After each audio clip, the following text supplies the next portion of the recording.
नमस्कार दोस्तों, मैं ऋतुराज तोमर और आप देखना शुरू कर चुके हैं ब्रेकिंग न्यूज वाला। लोकसभा चुनाव 2024 के लिए कांग्रेस नेता राहुल गांधी ने आज यानी कि 3 अप्रैल को केरल की वायनाड सीट से अपना नामांकन दाखिल किया।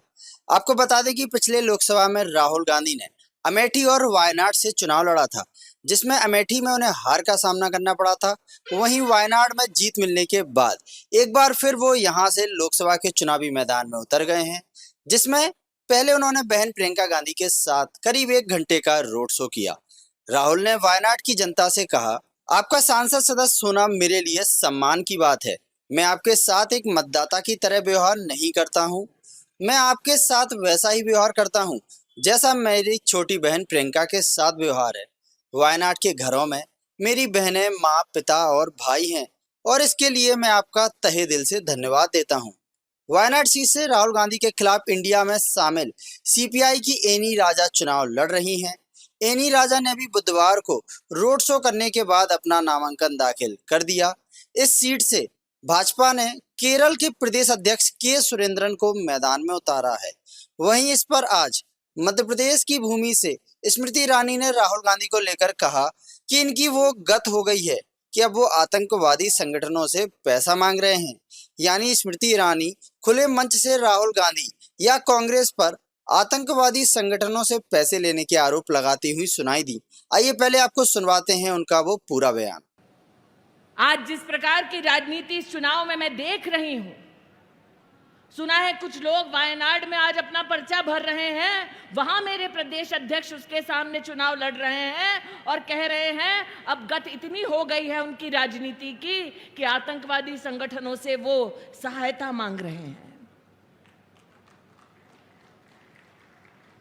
ये वो लोग हैं जिन्होंने भारत की संसद में भारत का बहिष्कार करने का दुस्साहस किया जब भारतीय जनता पार्टी ने कहा धारा 370 हटेगी।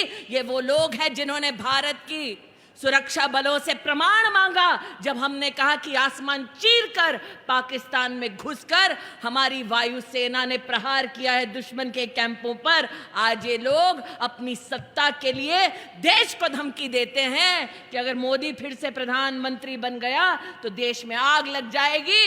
मैं राहुल गांधी से कहना चाहती हूं, कान खोलकर सुन लो। इस देश को पहले भी गोरों ने ललकारा था, इसी देश ने गोरों को धूल चटाई। इस देश को पहले भी दुश्मनों ने ललकारा था, इसी देश ने धूल चटाई।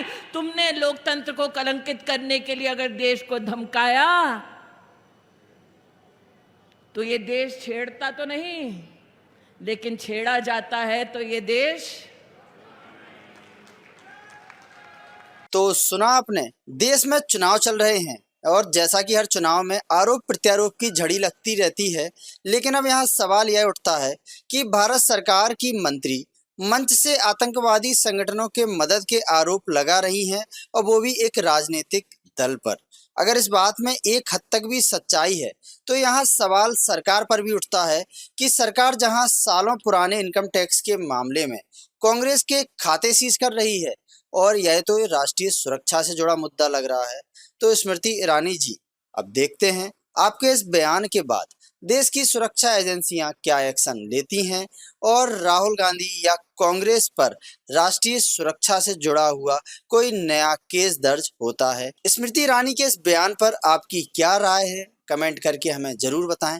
बने रहें हमारे साथ ब्रेकिंग न्यूज वाला। धन्यवाद।